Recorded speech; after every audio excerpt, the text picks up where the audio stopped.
ಇನ್ನು ಕೇದಾರ ಪೀಠದ ಸ್ವಾಮೀಜಿಗಳು ಇದಕ್ಕೆ ಸಂಬಂಧಪಟ್ಟಂಗೆ ಏನು ಹೇಳ್ತಾರೆ? ಅವ್ರು ಹೇಳೋ ಪ್ರಕಾರ ನಾವು ಕೂಡ ಹೋಗಲ್ಲ ಅನ್ನುವಂಥ ಮಾತನ್ನು ಹೇಳಿದ್ದಾರೆ.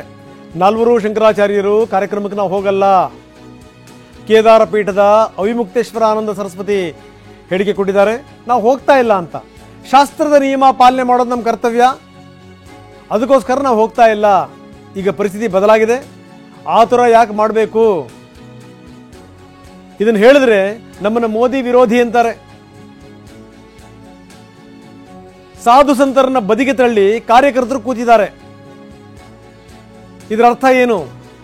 ಚಂಪತರಾಯ ರಮಾನಂದ ಹೇಳಿಕೆಗೆ ಕೇದಾರ ಶ್ರೀ ಗರಂ ಆಗಿದ್ದಾರೆ. ರಮಾನಂದ ಪಂಥದವರನ್ನು ಬಿಟ್ಟು ಬೇರೆಯವರು ಯಾಕಿದ್ದಾರೆ ಅನ್ನುವಂಥ ಪ್ರಶ್ನೆಯನ್ನು ಕೂಡ ಅವರು ಹಾಕಿದ್ದಾರೆ. ರಾಮ ಮಂದಿರವನ್ನ ರಮಾನಂದ ಪಂಥಕ್ಕೆ ಬಿಟ್ಟುಕೊಡ್ಲಿ ಅಂತ ಕೂಡ ಸ್ವಾಮೀಜಿ ಹೇಳಿದ್ದಾರೆ.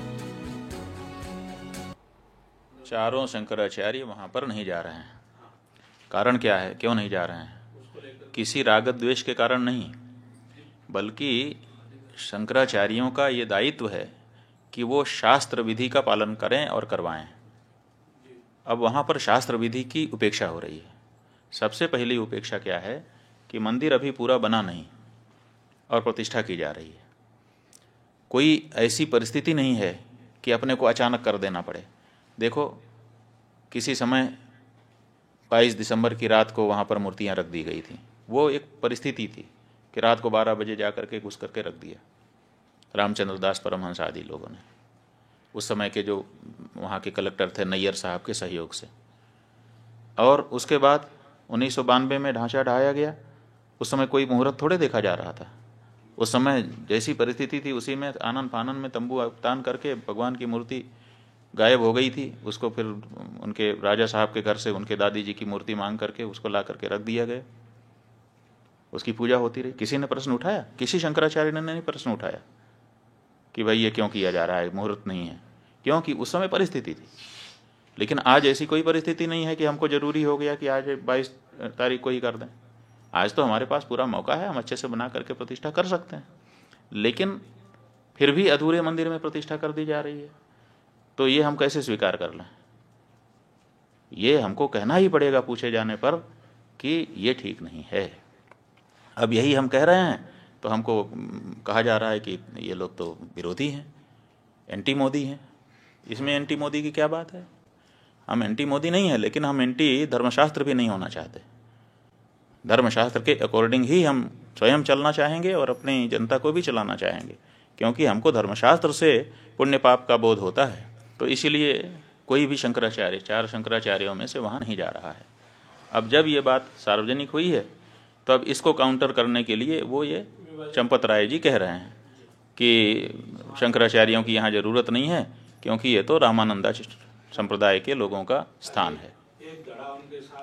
तो सवाल ये है कि रामानंद जो संप्रदाय है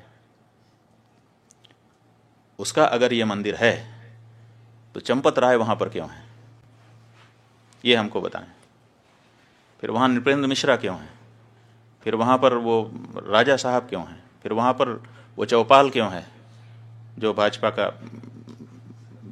पटना का चुनाव लड़ने वाला व्यक्ति है? वहाँ पर और दूसरे लोग क्यों हैं? फिर ये लोग हटें और हट करके रामानंद संप्रदाय को सौंपें, प्रतिष्ठा के पहले सौंप दें।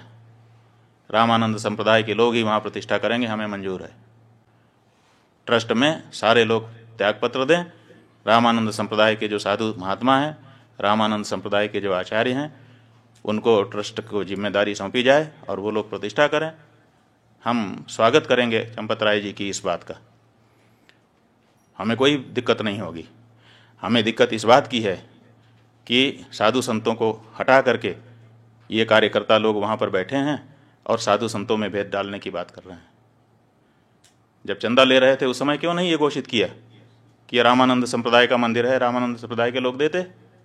उस समय तो आपने पूरे देश के सनातन धर्मियों से लिया, उस समय हम लोगों से भी चंदा लिया। ಇದು ಸ್ವಾಮೀಜಿಗಳ ಮಾತು. ನಾವು ಯಾರೂ ಕೂಡ ಹೋಗಲ್ಲ ಅನ್ನುವಂಥ ಮಾತನ್ನ ಹೇಳ್ತಾ ಇದ್ದಾರೆ ಅವಿಮುಕ್ತೇಶ್ವರಾನಂದ ಸರಸ್ವತಿಗಳು, ಕೇದಾರ ಪೀಠದ ಸ್ವಾಮೀಜಿ. ದೇಣಿಗೆ ಪಡೆಯುವಂಥ ಸಂದರ್ಭದಲ್ಲಿ ಯಾವುದು ಕೂಡ ಗೊತ್ತಿರಲಿಲ್ವಾ? ಈಗ ಅವ್ರಿಗೆ ಮಾತ್ರ ಇವ್ರಿಗೆ ಮಾತ್ರ ಅನ್ನೋದಾದರೆ ನೀವು ಉದ್ಘಾಟನೆಗೂ ಮೊದಲನೇ ರಾಮಾನಂದ ಸಂಪ್ರದಾಯದವರಿಗೆ ಬಿಟ್ಕೊಟ್ಬಿಡಿ ಅನ್ನುವಂಥ ಮಾತನ್ನು ಕೂಡ ಹೇಳ್ತಾ ಇದ್ದಾರೆ. ಶಾಸ್ತ್ರದ ವಿಧಿಪಾಲನೆ ಅನ್ನುವಂಥದ್ದು ನಮ್ಮ ಕರ್ತವ್ಯ, ಅದರ ಪ್ರಕಾರನೇ ಆಗಬೇಕು. ಈ ವಿಚಾರಕ್ಕೆ ಸಂಬಂಧಪಟ್ಟಂಗೆ ಯಾವುದೇ ಕಾರಣಕ್ಕೂ ಆತುರ ಮಾಡಬಾರದು ಅಂತ ಹೇಳಿದ್ದಾರೆ ಸ್ವಾಮೀಜಿ.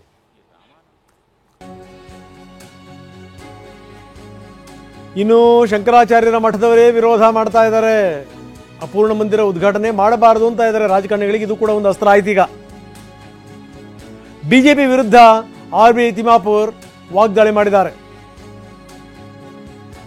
ರಾಮ ಮಂದಿರ ಯಾರಪ್ಪನ ಆಸ್ತಿಯೂ ಅಲ್ಲ. ಶಂಕರಾಚಾರ್ಯರ ಮಠದವರೇ ವಿರೋಧ ಮಾಡ್ತಾ ಇದ್ದಾರೆ. ಇದನ್ನ ಅಪೂರ್ಣ ಮಂದಿರ ಉದ್ಘಾಟನೆ ಮಾಡಬಾರದು ಅಂತ ಹೇಳ್ತಾ ಇದ್ದಾರೆ.